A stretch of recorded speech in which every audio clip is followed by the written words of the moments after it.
Hey Soul Family, it's Mediterranean Goddess 1111. I'm so super excited right now. Even though I was supposed to go to bed, but we won't talk about that. I will get some rest, but I have to be obedient to spirit. If you are new to my channel, welcome. And if you are returning, what up, Soul Fam? So I am on here because I've been spilling the beans, right? This is the full moon time, especially because it's in Scorpio. It's a death to the old cycles. Let's release so that we can have room to receive, right? So this is the reason why I'm so hyper and like happy right now is because I could not record on my phone anymore. And you guys, I've had my channel for a year now and I've recorded on my phone. I've always just uploaded everything to YouTube and then I delete it off my phone. And that's how I do it. And, I've thought about getting a hard drive because I would like to save my work. But I'm like, you know what? It's on YouTube. People are hearing it and that's all that matters, right? But I couldn't record anymore. I used my whole memory on my phone, which is like 128 gigabytes. And I'm not erasing pictures of my kids. And I just didn't feel like taking the time to upload them all to my computer. So instead of uploading them all to my computer, I was like, let me just leave them on my phone and see if I can record on my laptop. And guess what? Boom, bro. I'm so excited. Y'all, I started this channel with some index cards and my phone. So for me to be able to record on this laptop, I'm very, very thankful. Anyways, hit the like button and comment. Tell me what's up, y'all. I love y'all. Y'all my soul family. Okay? So I'm on here to spill the beans, okay? I already told you guys about my twin flame. I told you guys, I'm a mom of three. Yeah, I got three baby daddies. I got three baby daddies because I had certain issues with self-love and abandonment, right? But my boy Joey of Soul Essence, what up if you're watching? Mwah, he helped me a lot with he still helps me, you know. That's my coach. But he's more than that, right? Because you guys, as we heal and we heal each other, we develop this beautiful bond. And that's that soul family bond. So if I could help you at all, right? Check out my cards. They might help you. You can go onto my bio, or I can. It takes me forever to link the link in the description. But check out my cards. They might help you. And if the cards don't, if you're not interested in that, then book a reading with me and we can get down to what spirit has to say to you. And um so what I wanted to talk about, like I said, since I already did my video about my twin flame story, which I feel pretty exposed, right? I'm seeing like moon in reverse in my mind's eye, like, which is great. It's great. It feels great, if I can just say. Because feminines and masculines watching, you guys, we're coming out of hiding. We're finding our purpose and we're embracing more and more who we are. So, damn, this is harder for me to talk about than the twin flame story. I thought, first of all, I thought it was going to be hard to talk about the karmic, because I had a lot of karmics, which I'm thankful for all my karmic soulmates. They taught me so much. I just wish I didn't have, had to have kids with them. But that's okay. Some of us, that's what it is, you know? But what was even harder than the karmic soulmate to talk about is the whole twin flame story, right? That shit's hard. because it goes into your root. It goes into all your chakras. You have to heal all, start working on healing all your chakras and healing your root chakra that deals with these deep inner childhood wounds. But I guess that is why, okay, so Spirit's saying that's why this is even harder to talk about than my twin flame heartbreak. Because my throat chakra was closing up on that video, on that twin flame heartbreak video. But this is even, I feel it in my heart chakra. This hurts my heart chakra, what I'm about to tell you guys. But it's a beautiful thing. So whenever I had C-sections with my kids because I was high risk pregnancy. I deal with depression, anxiety, PTSD, bipolar, but I also I have autoimmune conditions, ankylosing spondylitis, lupus, and then I also developed diabetes when I was pregnant with my kids. Okay, so I'm just giving you guys a picture. So my kids were huge. My first kid was 10 pounds. Second kid was 8.5 pounds. And me and my twin son was 11 pounds. Okay. So yeah, I had to have a C-section because I wasn't pushing that shit out. Right? And then it wasn't shit, right? It's my baby that I love so much.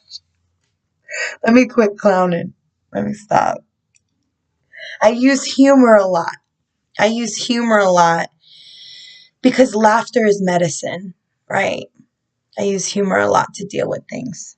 Anyways, so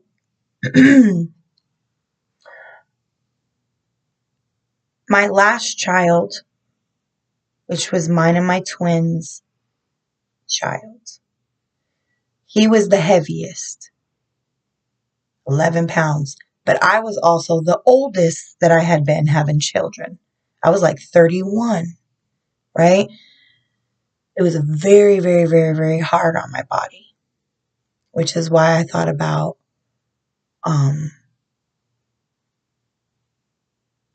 abortion. Go watch my twin flame story. But I listened to my inner guidance and what Spirit was telling me personally. This isn't your story. I'm not judging you. I'm saying me personally. And I died, okay, having my son, having the C-section. I endured the C-section, but right afterwards, when I was in the recovery room, I went into what they had later called and told, what they later diagnosed as morphine-induced hypothermic shock. So what happened to me was I had a spinal tap, right? So it's even more than an epidural because the epidural does the waist and below, the needle in the spine. The epidural is the needle in the spine where they put the anesthetics to be able to numb so that they can cut you and you can still remain awake. Okay? That's traumatic as it is. When they do the spinal tap, it's the same thing, but they do it at a higher vertebrae so that it affects all the way up. So I can move my cervical vertebrae, but that's it. I couldn't move my arms. I couldn't move anything. The morphine that was in the medication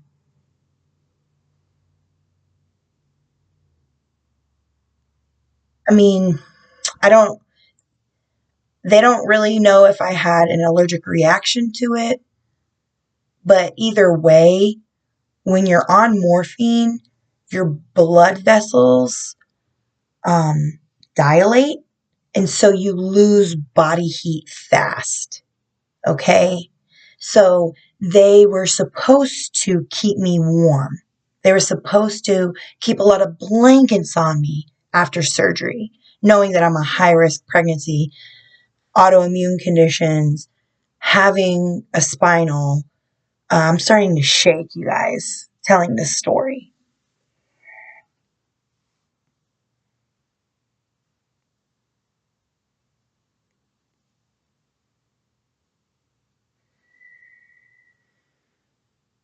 I hope this is helping somebody.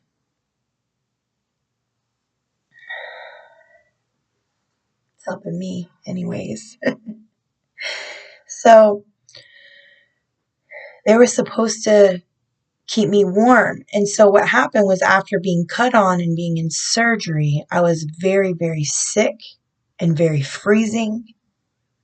And I went into, because I lost all my body heat from the morphine and my blood vessels being dilated and not being my body heat, my body couldn't maintain homeostasis. So I needed blankets and I wasn't being, I guess, cared for properly. So anyways, what ended up happening was I died. Okay. And honestly, it wasn't scary. The trauma of feeling cold, I guess that's probably why I was shivering just now, because the hypothermia, with the hypothermia, you get so cold, right? You're so cold that you feel hot almost. Like, have you ever touched hot water and it almost felt cold? That's how your body feels. So it's like you have a complete drop in body temperature to the point where you're so cold that you feel hot. And so that's why there's stories of like people that are hiking in the mountains that get hypothermia. And what they do is they immediately get naked. They're hot. They want to get undressed. And so my mother ended up, she was the only one that was there with me after, finally, because I was there by the nurses and then the anesthesiologist, and then my mom came. And I wanted my mom to go with my son, but she was very worried about me. She said she wouldn't leave. And I'm freezing now telling the story. Holy crap. So anyways,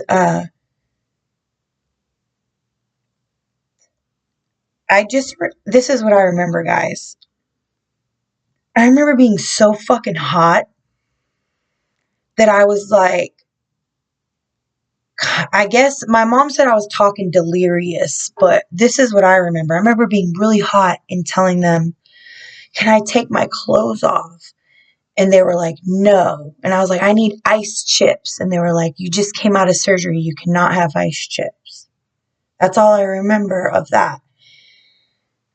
But my mom said that I was just talking delirious and crazy, where they had to give me like an Ativan or something like that to calm me down. And then she said that I finally calmed down, but then I kept being thirsty and wanting to get naked, which that's the part I kind of remember. And then that's when I had died, because my heart rate dropped, my body temperature dropped, and this is what I remember. I'll tell you what I remember, and then I'll tell you what my mom said. So what I remember is I saw the ocean in front of me, and there were like different families playing in the ocean, like different people. It was like a guy was over here swimming, and then like another woman was over here swimming, and then like a woman with her child on one of those float rafts we're swimming over here, and everybody was like so peaceful and like so happy, and like it was like so peaceful and homey and like so relaxing, like a Bahamas vacation or something. And I was walking towards the water, and I was almost at the water. And when I was about to like touch my toes into the water, I heard my mother scream my name. And she's like, Sarah! And it reminded me, like, I literally stopped in my tracks because I wanted to go in the water, right? But when I heard that, it came from like back here. And when I heard that, it reminded me of like being a little kid, and like I was about to do something and I could get hurt, and my mom was like very, very, not that I could get hurt, but like she was protecting me, right? It was like that protective, like, no, little kid, like I'm a little kid, and my mom was. So when I heard that, I immediately stopped and I didn't get in the water, and I just stopped for a second. Then when I didn't hear her again, I didn't even look back. I just stopped for a second, and then when I didn't hear her again, I started walking towards the water, and I was like almost close in there, and I wanted to get in there so bad. And she again, Sarah, like that. And I was like, I wanted to be like, what the fuck? I'm just being honest. I wanted to be like, but the second time I turned, and I was like, and I turned and I looked, and I'm like, what? I remember saying, what? Because although she caught my attention on the second time, really, I wanted to say, what, Mom? Like what? Because she was calling me so urgently. It was very urgent. So I had to respond to her.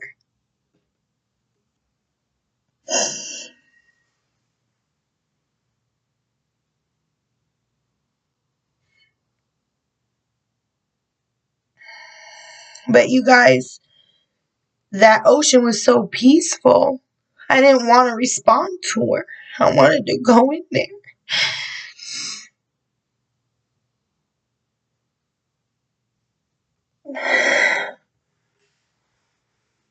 But I'm glad I didn't. Because although that is paradise, I have my beautiful children. And this is my purpose. My purpose is to be a beautiful goddess, to love herself, to teach others how to love and accept themselves, to give downloads from spirit, because I am that high priestess, that God ambassador to you guys, and to leave a legacy of love for my children, to love and forgive my twin flame, to overcome karmic cycles. So I wasn't done yet. So that's why I'm here. And I want you guys to know that I love you. And I'm happy to have you as a soul family. And I'm happy that I took the step of faith to make this channel. And I hope it continues to grow. And I hope it continues to bless all of you guys that watch. And I hope this message goes out around the world. And if you want a healing energy reading session, email me. If you want to just connect with me, comment, email me. I love you guys so much. Peace.